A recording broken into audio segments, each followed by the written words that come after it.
Welcome back to the Metal Exchange. Justin and Chris here with you for another week, and this week we do an album that I knew we were going to get to at some point, and I'm very, very happy to be doing it now. Avantasia's The Metal Opera, the original from 2001, as we celebrate its 20th anniversary. But before we get into that, Chris, bud, how you doing, man? Good. I guess you didn't get my email. I actually changed my mind and I wanted to talk about another 0 Hour album. So I'm ready to go, man. You don't have you can pull tricks with me. I am absolutely ready to go. But I have to say that this one is right in my wheelhouse, and I think we're gonna have a nice discussion about some Avantasia. Although if you want to do 0 Hour next week, man, I'm all for it. I thought I was gonna sit down and listen to this album every day this week, and I didn't, and I'll get into it when we get into it. But I actually haven't even listened to it since Wednesday, and it's so ingrained in my mind that I listened to it, I think maybe just twice this week, and it was all that I needed. I don't even know if we had to listen to it because I know it's just one of those albums for us. But like I said, we'll get there. A couple of things I just want to mention right off the bat. Requests have been coming in for albums that we're going to cover, and we appreciate that. And as more come in, we look forward to getting to them all eventually. And it's nice to see some diverse genres too. We had some prog metal come in, some thrash metal, even a death metal album request, which I thought would be pretty interesting down the line. So we look forward to getting to all these and more. I think, as we said last week, maybe we'll do one a month, maybe to kick off each month, just to do something a little bit different. So keep the requests coming, keep the social media interaction coming. We really appreciate it, and we like to see the feedback from everyone. And it also helps other people to find the podcast and our show as well, to keep things fresh. I figured I'd ask you with this: anything that you've been listening to this week that stands out to you? Yeah, now that my face is starting to feel normal again, I haven't been in such a rush to finish working, which means I've had more time to listen to music, and I got to catch up on a bunch of new albums that have come out in the last couple of weeks, and the one that I really took notice was the new Labyrinth album, Welcome to the Absurd Circus. I think I even made a comment about it on Twitter. Oh my goodness. I mean, it's exactly the type of Labyrinth music that you want to hear from them. Just like speedy and your high power metal vocals. It's got everything that there is to love about Labyrinth. They are really pretty much back to where they were in the late 90s in that Return to Heaven Denied kind of era, as far as quality goes. Just fantastic. This one really surprised me, only because they've kind of drifted away from that sound more and more as time has gone on. And although I loved almost all of their albums for different reasons, Return to Heaven Denied holds a special place for me, and this was the closest thing that I have heard to that, and I just absolutely love it, and I can't speak highly enough of it. And I would be shocked if there's a power metal album that comes out in 2021 that I enjoyed more than the Labyrinth. I think I've listened to it probably close to 6 or 7 times already, and it's just gonna stay in rotation all year, I can tell. Yeah, it's the power metal album to beat in 2021. They started off with the making the competition tight right from the get-go. Two other albums that I listened to that came out that I really enjoyed. Therion came out with a new album called Leviathan that it's definitely my favorite Therion album in a while.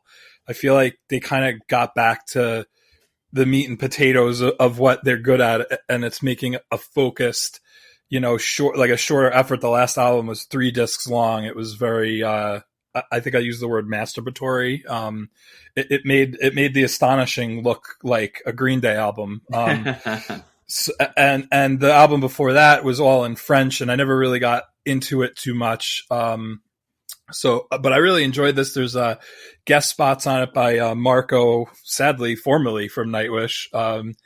And also, I don't remember her name, but the singer from Stardust also has a guest spot on this album, as well as former Therion vocalist and Candlemass vocalist Mats Levin. So really enjoyed this. And another album that actually came out today was Calydia has re-recorded their debut album Lies Device. I might have mentioned the single in a previous episode, but now the whole album came out today, and man, it's fantastic. I actually went back and listened to the original, and I don't think I ever really noticed that the production wasn't great on it.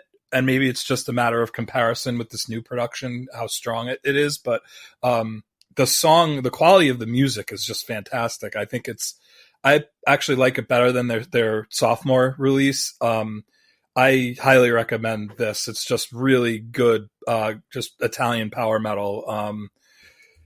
Definitely recommend those three albums for sure. I really enjoyed all three. On your rec, I went back and listened to the original recording this week, and although there were certain songs that really stuck out to me, some of it was just a little bit. I don't know if it was maybe it was the lack of production. It really didn't grab me the way that I had hoped, but I also could see that the potential was there.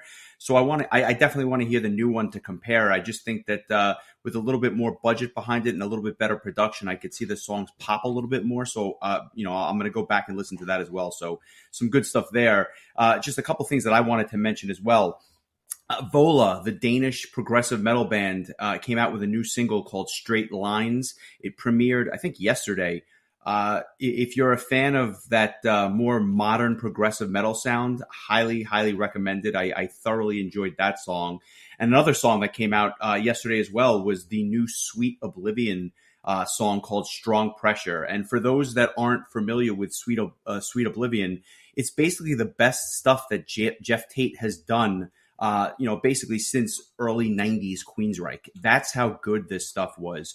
What's interesting is that their last, or I should say the last album by this band was basically, I guess, not only written by, but produced by Simone from DGM, who's really one of the top producers out there at this point. But from what I understand, there was a bit of a falling out between the two, and he is not on this album at all. But instead, Jeff had teamed up with Aldo from Secret Sphere, who is one of the most underrated guitar players and songwriters out there.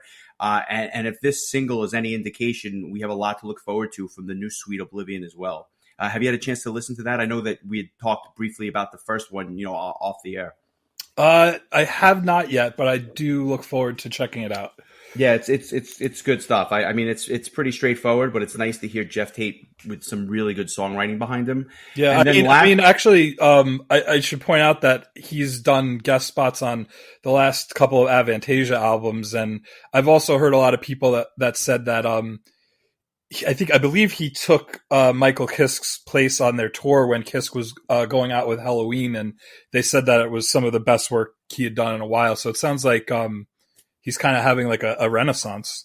Yeah, I got to be honest. I saw him play a show with his solo band. I guess it was probably maybe about 3 years ago now.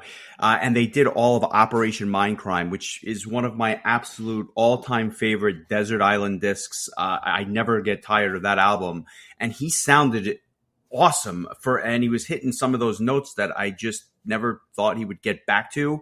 But it's just, there was a power and a crispness behind his voice that I just, he still got it. And like I said, I was surprised that he could still pull it off live. Kudos to him. I know that he recently did a Rage for Order Empire tour. Unfortunately, I didn't catch that tour, but he still got it and he's still playing the old stuff. But this is, like I said, breathes new life into his vocals. And you're right. It is kind of fitting because he did do a bunch of guest spots for Avantasia and he has toured with them. And just one other thing that I wanted to mention, a recommendation came in for a band called My Last Whisper, which is really a 2-man project out of Sweden. The only thing I could say about these guys is that they came out with 2 discs. The most recent one was in 2019 called Ascended, and it's basically Vanishing Point from Australia. That sound with a little bit of a power metal tinge to it. Really, really well done. I guess we'll call it progressive power metal, but really well done. And I found out that they're coming out with another album this year. So I look forward to hearing that when it drops. And with that, let's get to the reason why we're here. Avantasia's The Metal Opera. When did you first even hear that this was going to be a thing?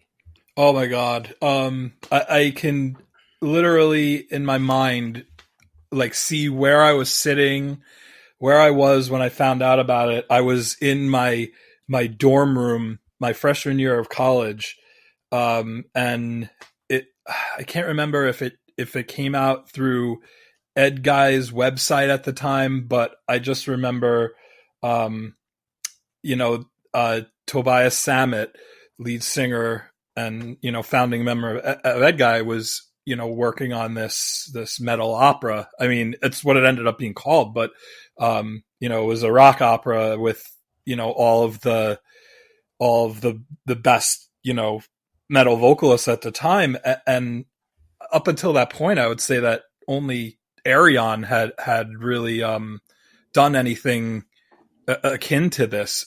Although, Arion is more of a progressive metal project. This was going to be a symphonic, more of a symphonic power metal situation. And as the names started to break out, I just got more and more excited because first it was Andre Matos, and then it was Kai Hansen, and then Rob Rock, and then David DeFeis from Virgin Steel, and then Ernie. And I was like, who the hell is Ernie? And I'll never forget, they posted a 90-second clip on, it must have been Ed Guy's website.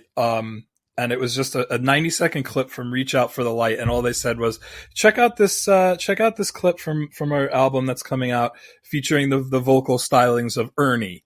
Right. And as soon as I heard it, I was like, I mean, I know it's a family show, so I won't say what I'm thinking, but I was like, holy crap, that's Michael Kiske. And, he hadn't really done anything in the metal world since he left Halloween in 1993. So it like hearing him on a metal album was just completely mind blowing at the time. And I just remember at that point, I was psyched out of my head. And then to come to find out that the musicians on this album were going to be made up of Henjo Richter from Gamma Ray on guitars, Marcus Grosskopf from Halloween on bass, Alex Holsworth from Rhapsody on drums, and then Tobias from Ed Guy doing the lead vocals with all these other vocalists as guest vocalists. And it was like, what could go wrong?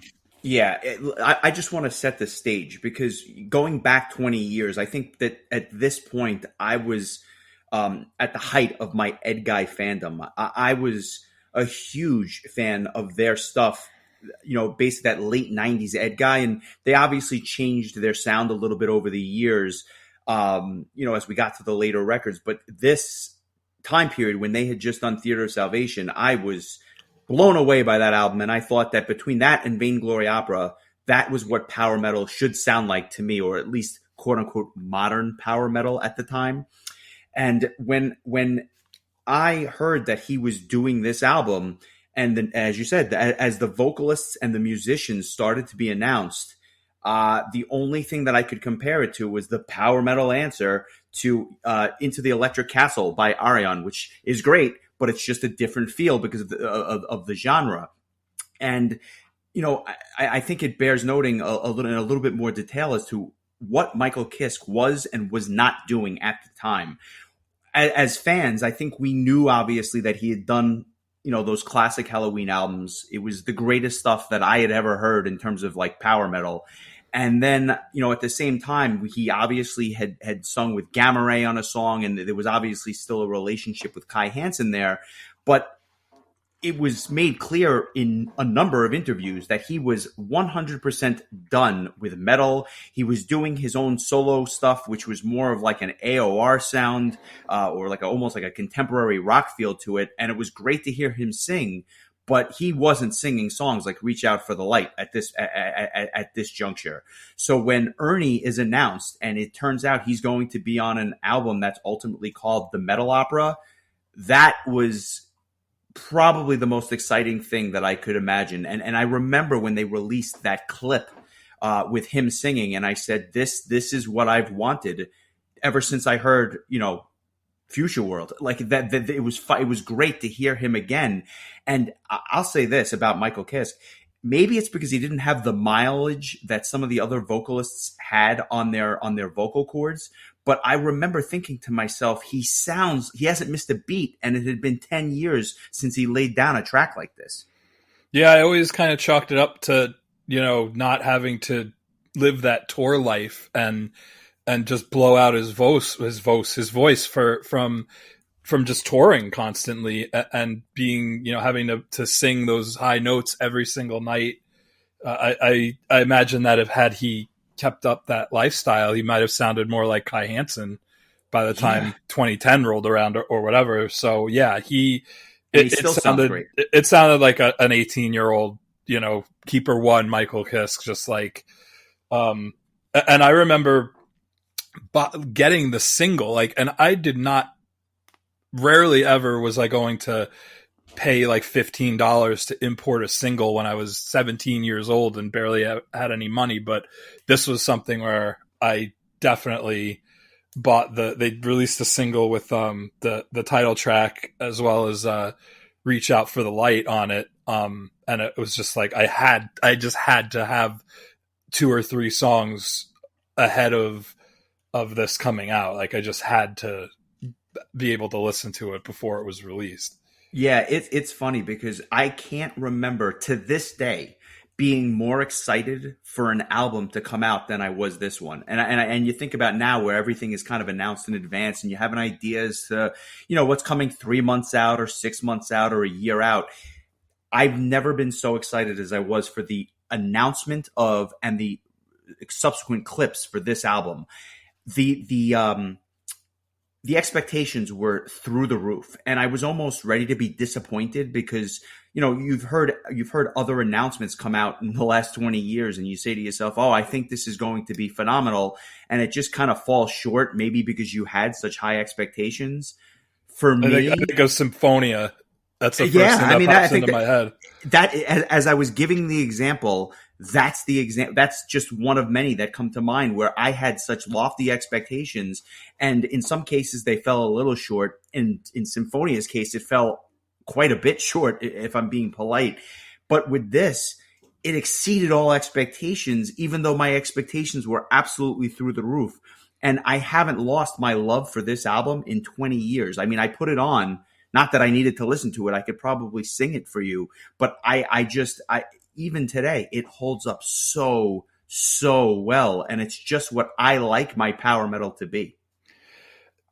It kind of reminded me, I don't think it was really that long ago that I sat down and listened to this album straight through because it's just one of those albums that I always go back to. But it just reminded me of how much Avantasia has grown in the 20 years since this album was released, because their albums are such a massive production now with these orchestrations.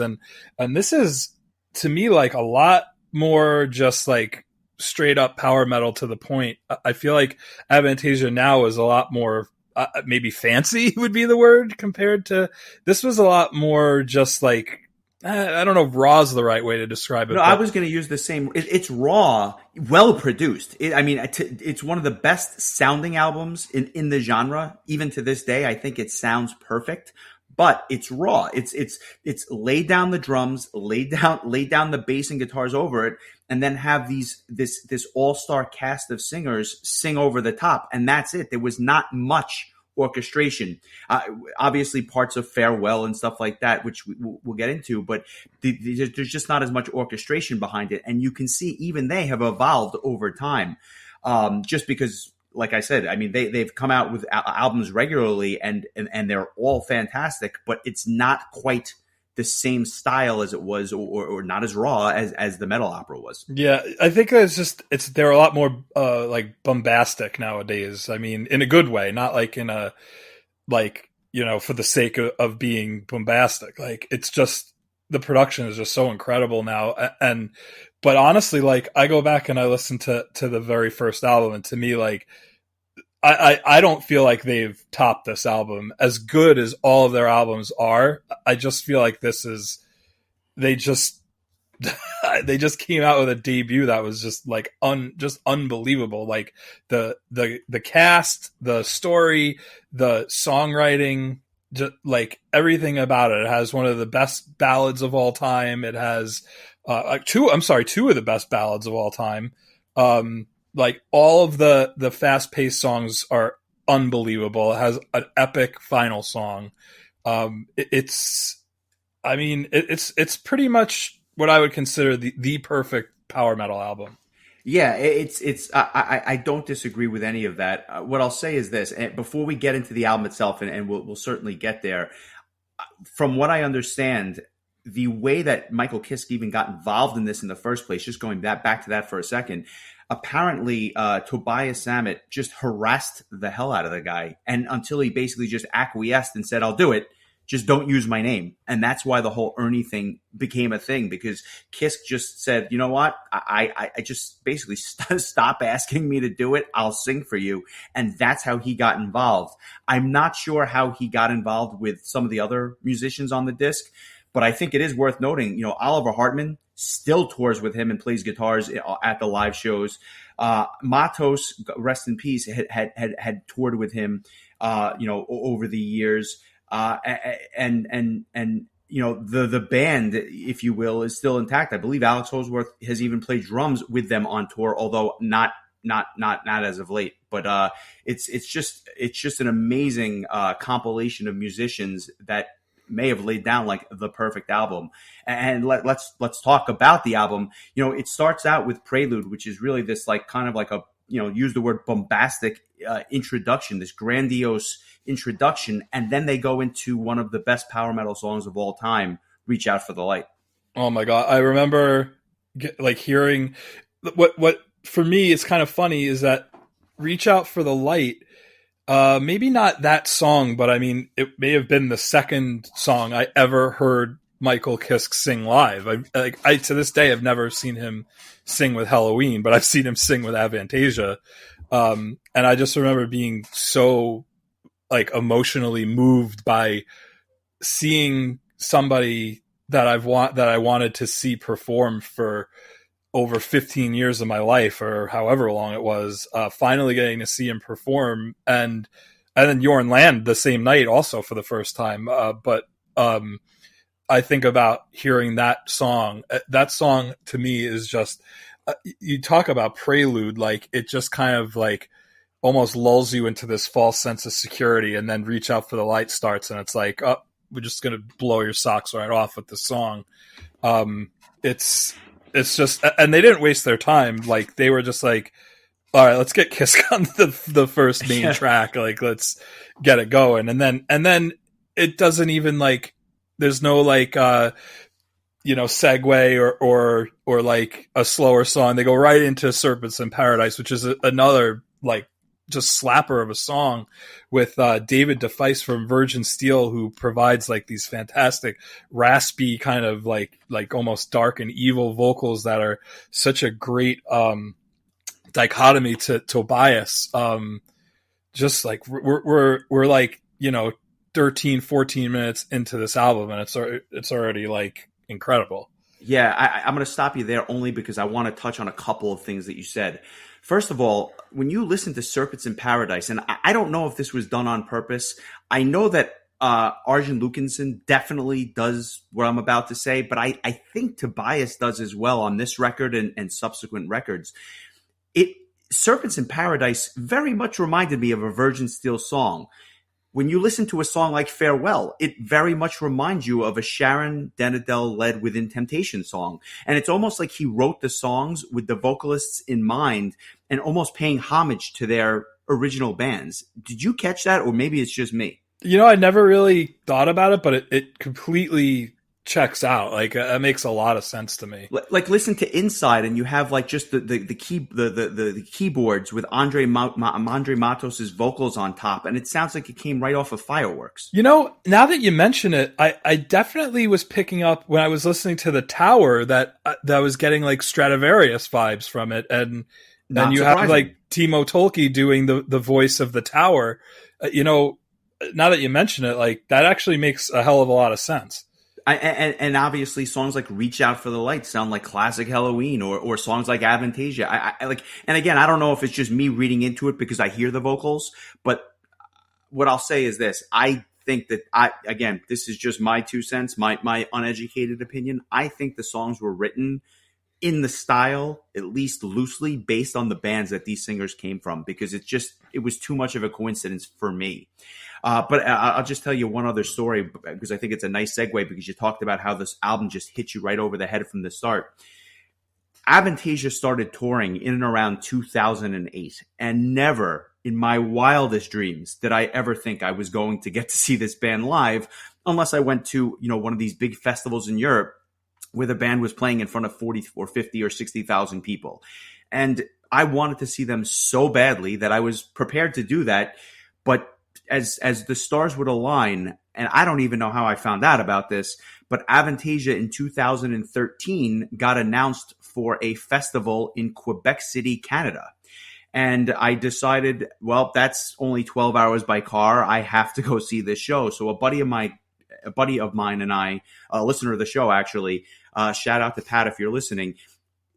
We got in the car. We drove up to Montreal the day before the show, spent the night in Montreal, drove another 7 hours to Quebec City. And for those that don't know, when you get up to Quebec City, I mean, it is really French. And I don't mean that as a bad thing. It's just like, I don't speak French. I have no idea where I am, but for my GPS. And I know that Avantasia is playing a concert and my hotel is across the street from the venue. That's all I know when I booked this trip. So we drive up to Quebec City, and it turns out that what Avantasia was actually playing at was a 10-day festival that they've basically had since 2011. And they have 3 different stages set up in the heart of Quebec City. I can't speak as to the 3rd stage, which is kind of like the small stage for like the up and coming artists.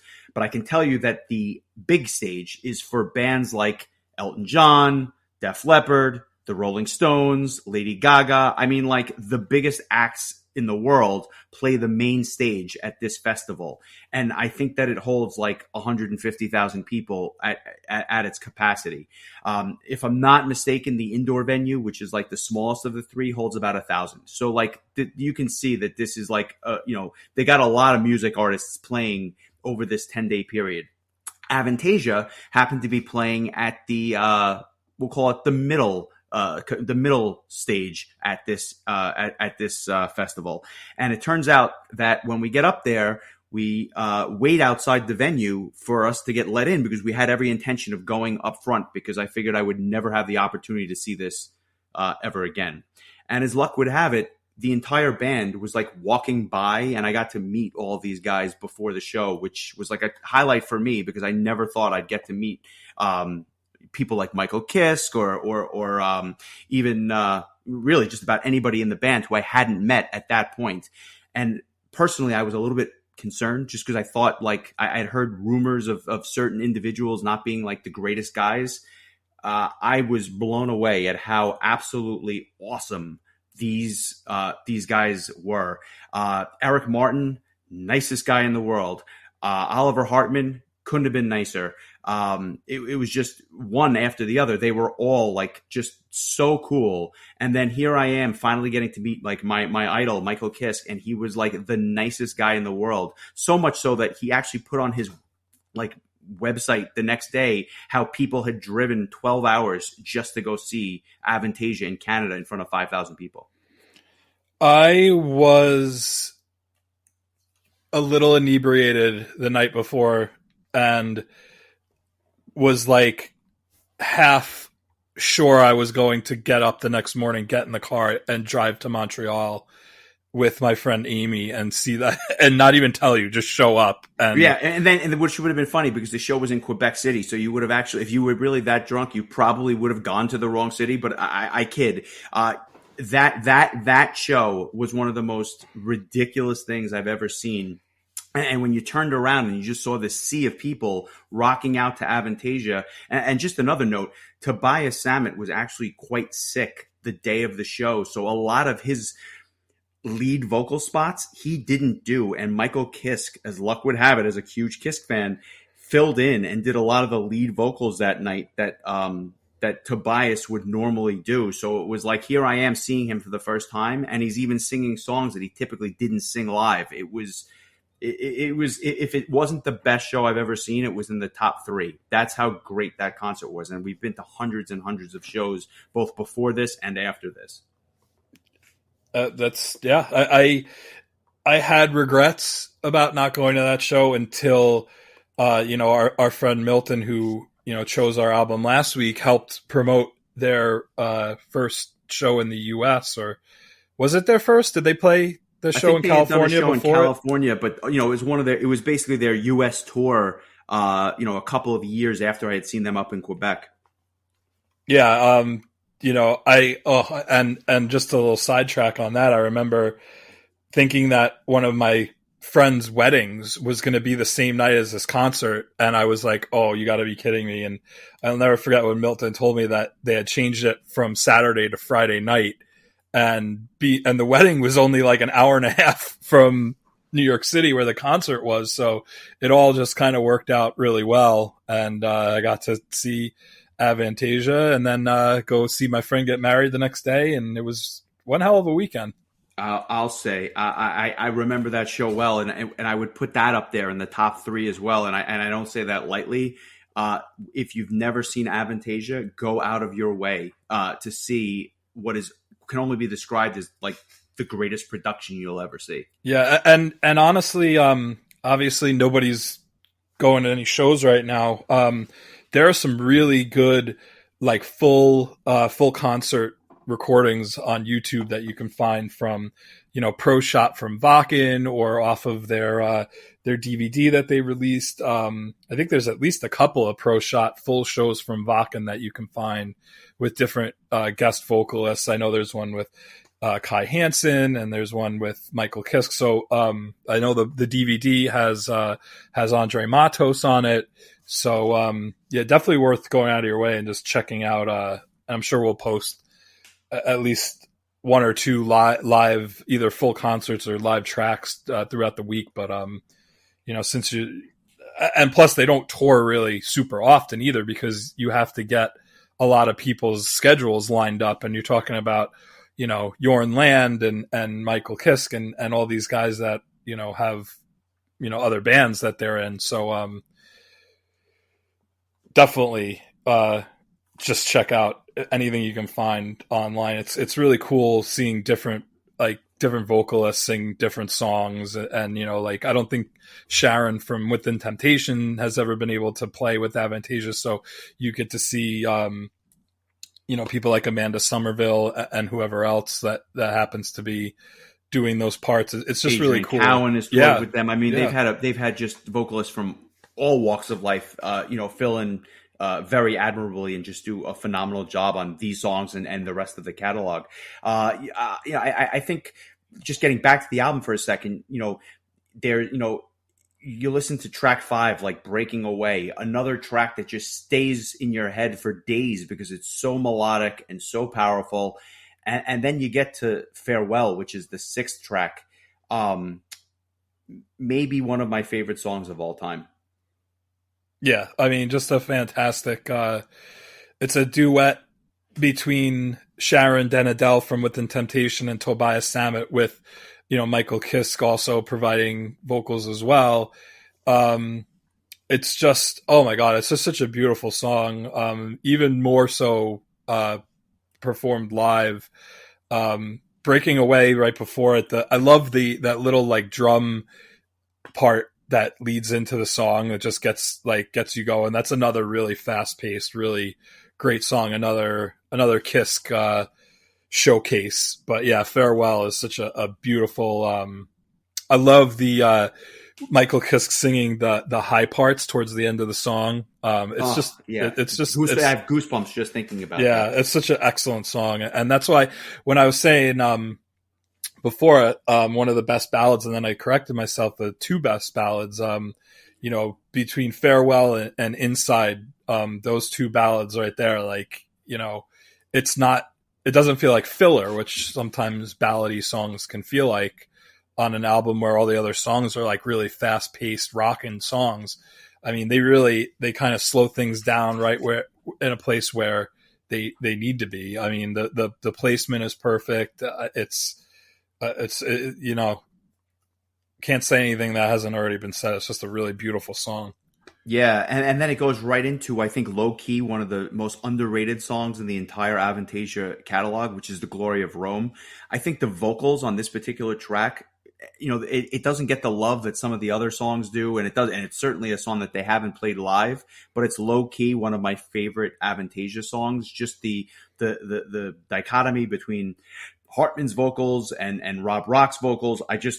Something about that track really resonates with me, and it's one of those things that you almost forget about because of all the other great tracks on the album. But it's a really solid track.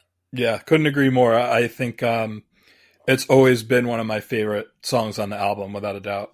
And just to put a bow on it, the last two songs, "Sign of the Cross" is an epic track that has been played live by them on a number of occasions. And then it ends with a nearly 10-minute song that basically features almost all the vocalists on the album. And it's like, it almost reminds me of, it's almost like the perfect lead in to the first track on the next the Metal Opera Part 2, because that also is a lengthy song, and they just kind of flow into each other perfectly. Yeah, and also we missed the title track, Avantasia. I just wanted to kind of mention that I remember seeing Ed Guy play at Prague Power 3 and them playing this song, and also playing, I believe they played Inside as well. And I remember being really excited getting to hear a couple of Avantasia tracks during an Ed Guy show, but I thought it was super cool that they played Avantasia live. It was really cool getting to hear that.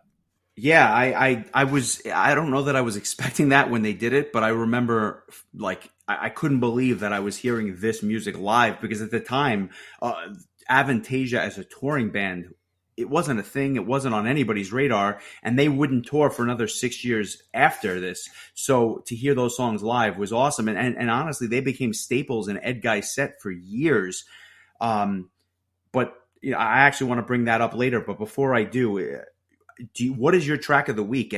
And good luck choosing one, because I have a feeling that you could choose any of these tracks, and it would be very, very representative of what this album is and what it means to you. Yeah, I honestly have no idea. Like, this is like one of those throw a dart at the dartboard, and I just kind of wanted to quickly make a couple of comments about the last two tracks. Sure. Sign of the Cross is just I believe that's kind of the closing song for all their tours. I'm pretty sure they end their show with is it Sign of the Cross, or am I yeah, it's like a Sign of the Cross medley with the seven. What's that first track on the second album? The Seven Angels. Yeah, they do like a Sign of the Cross, Seven Angels medley. Yeah, it's very fitting. It flows very, very Sign well. of the Cross is just another fantastic, one of the best power metal songs of all time. And the Tower, and the interesting thing about the Tower is that the Tower is a song that I never really cared for, and I think it's because by the time I got up to it, I was just completely exhausted from all of the. I mean, if you think about it, it's like, take away the little segues in between. It's Reach Out for the Light, Serpents in Paradise, Breaking Away, Farewell, Glory of Rome, Avantasia, Inside, Sign of the Cross. I mean, there's not a song there that's not a 9 or above. And I say that like truly, if you just look at those songs on their face, every one of those songs is either a 9 or higher. So, I mean, if you were to make if you were going to try to make a best of Avantasia, it would be difficult to take any one of those songs off of that list. So, it wasn't until maybe this week, listening to the Tower with kind of a fresh ears and realizing what another fantastic song it is. And maybe it's just because it's this 9-minute song after you've just gotten your ass kicked by this just incredible album up to that point. But and I totally agree with you that it sets up such a great lead in for that first track, The Seven Angels, which, by the way, and I would love to discuss the Metal Opera Part 2 at some point, but I will say that song, that 14-minute song that basically everybody that's on the part one album, with the exception of Sharon Den Adele, is part of the song. It's arguably one of my favorite, maybe my favorite power metal songs ever. It's just that good. So yeah, like as far as picking a song, You can't choose the album, bud. So you got to pick one. yeah, I guess if I had to pick something, I would just pick out reach out for the light, only because it is to me like that Michael Kiske dipping his toe back into the pool of heavy metal again, and it makes you wonder, like, had that not happened, would we have gotten to see him reunite with Halloween and do the Pumpkins United tour and everything else that he's done? He's done so many different guest spots over the years, and he just really seems to have re-embraced heavy metal again, and this really was the start of that again for him. And so I think back at that 90-second clip that I heard online where I was like in tears. I mean, in all honesty, it's just like, it's really a giant tie for me. Like, but I mean, if I had to pick one, that would have to be it. Reach out for the light. Far beyond confines. You have found flashing lights. Lead to the light in your mind. That is very well said, and I think that even though the song itself, for me, is a 10 out of 10 song, I think that it means so much more because of what it eventually opened up for Kiske in a very convoluted way, where he reunites with Halloween. They actually go out on tour. They record together. I mean, this was really like opening the door to a lot of those things in one sense. And I say that because he went out on tour with Avantasia and did multiple tours with them. So it was really like, as you said, dipping your toes back in the pool. And then he eventually just dove right back in. And I'm very, very, very grateful for that, because I also think that the song also represents the beginning of Avantasia as a band, because it's the first full song on their first full album. It was the first teaser that they put out. So to me, like, it kind of also represents the birth of what became this massive thing that's Avantasia now. So, on a micro and a macro level, like, it's kind of a really, really important song to me personally, and also, to the metal community at large. No argument for me whatsoever. If I have to choose a track, and like you said, I could close my eyes and pick any of them, I'll go with Farewell, just because I think it's probably it's one of those songs that not only is just perfect on the album, but it's one of my favorite songs to hear live by any band. I have goosebumps every time I hear it, both live and even on the record. And it was really, as I said when we discussed Mother Earth, it was really an introduction to Sharon Den Adele, who became one of my favorite female vocalists. So to hear her, Tobias, and Kiske on the same track, it doesn't get better than that for me. So I'm going to go with Farewell. I just think it's like a perfect track in the middle of the album. I'm telling me to say farewell, but I knew that I would fight hell, and I know we will go for another time. We can see for another time. We'll be free for no more farewell. I'm telling me to say farewell, but I knew that I would fight hell, and I know we will go for another time. We can see for another time. We'll be free for no more farewell. Basically a perfect track among many perfect tracks, on this album. I feel like we could talk about this band forever, but and maybe we'll get back to it someday. I'm sure we will. If you have to rate this on a scale of 1 to 10, and I have a feeling I know what your rating is going to be, what do you rate this on a scale of 1 to 10? And you can't say 15. Yeah, I feel like I've been a little bit transparent during this discussion so far, but it's a 10. It's easily a 10. It's not even, it wasn't even something that I had to think that hard about. I remember, I think the only other album I gave a 10 to was Angra's Angel's Cry, since we started doing this. And even that one, I kind of had to think about it. Like, is this a 10? Is it a 9.5?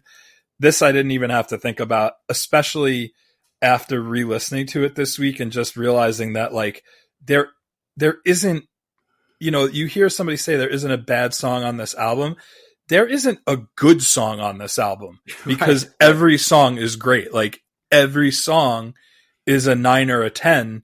I mean, the preludes and the segues notwithstanding, because they're only about a minute and a half long each and are really more for helping move the story along. The tracks that I had, you know, mentioned before that make up the meat of this album, every song is a 9 or a 10, and altogether the presentation, the story, the cast, the music, the ballads, everything, you put it all together, and to me you have a 10 out of 10, a perfect, absolutely perfect power metal album.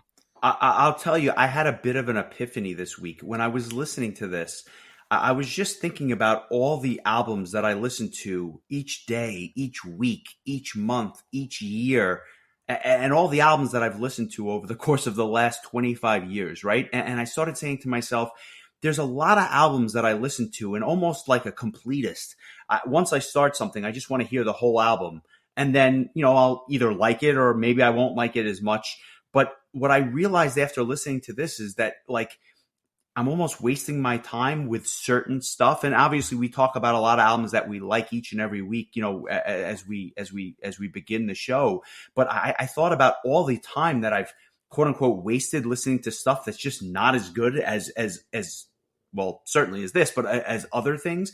And I almost realized that, like, I kind of have to like truncate or like kind of get back to the meat and potatoes, because I haven't listened to this album nearly enough, and it still holds up. It is a 10 for me, and it almost opened my eyes to like stop wasting time with stuff that's mediocre, because it's like I'd rather listen to this again, if that makes sense. Well, I completely understand. I mean, I listened to this on Monday and Tuesday, and the first thing I did on Monday after I was done listening to this was to listen to the Metal Opera Part 2, because Right.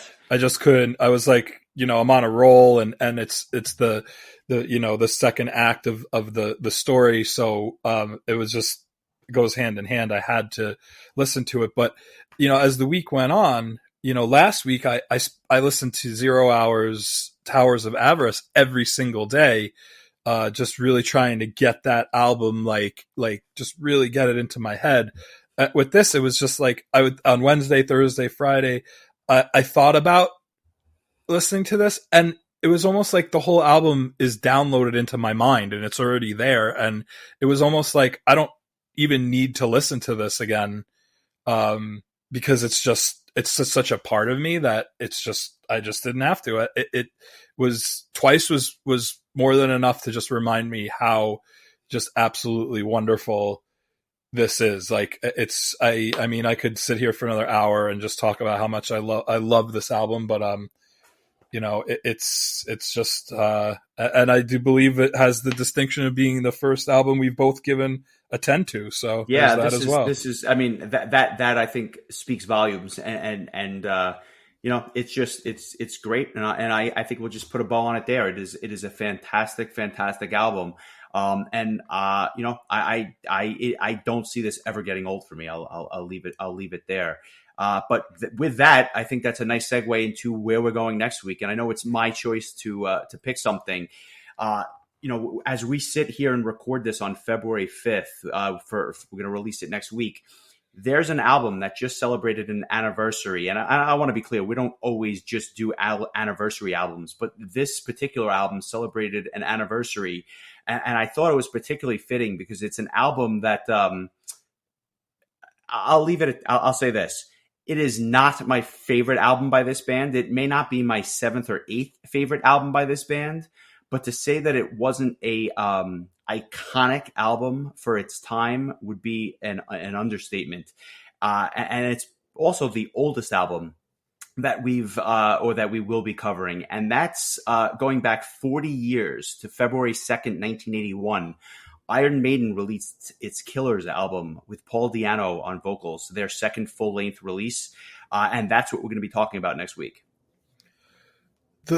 So the weirdest thing is that why is that album in my head right now? It's so strange. Like, it's as if I had thought about listening to it recently. Like, I don't know why. That is so strange, but I'm so glad that you picked that, because I always hear people talk about like how great of an album it is, and how it was the second Iron Maiden album and the last they did before Bruce Dickinson joined the band. And I've always been a big fan of Paul Di'Anno's vocals. I mean, not as much as I love Bruce, but I'm not super familiar with the album, so I really that's a great choice. I really look forward to digging deeper into that.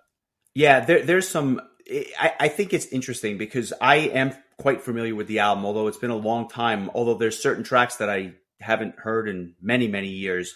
But when I think back to when I think of Maiden, I think of Bruce. So I just thought it was fitting to go back even older and really just kind of delve into the Paul Di'Anno years and the beginnings, the infancy of Iron Maiden, just because I think that it'll make for an interesting discussion. And I think it's a very polarizing album. I think that a lot of people love this era, and then there's other people that are like, Bruce or go home type of thing. So I look forward to a nice discussion with you next week. Yeah, I mean, I know personally I've never really like gone out of my way to sit down and listen to it, so this will be a good opportunity to do just that. Yeah, and that's what we'll do next week. And we should mention that neither one of us were alive when it was released. Yeah, that's true. It also came out a year before we were born, so we're going way back in time on this one. I was going to say before you announced it, I was going to say, like, I can't believe that the metal opera is 20 years old. Boy, that sure makes me feel old. And then you were like, oh, let's do an album that's 40 years old. So let's go back to the 50s. And no, I'm just kidding. It's 40 years, man. It is a long time, and I'm curious to see how it's going to hold up, because as I said, it's been some time for me, and obviously some of these songs they still play live. So I'm very familiar with some of the tracks on the record, not all of them. So it's going to be nice to go back and revisit some of these for sure. And I guess I'll just say this, again, thanks for the support. We appreciate all the feedback and all the kind things. Keep the recommendations coming. We keep track of them, and we will eventually get to them. And that's pretty much it. We hope you enjoyed this week, and we look forward to bringing you Iron Maiden's Killers next week. Yeah, I'm excited. That's a great choice. Looking forward to it. Thanks, bud. I will look forward to talking to you soon, and to everyone out there, we hope you enjoy, and we'll catch up with you next week. All right, take care. Take it easy.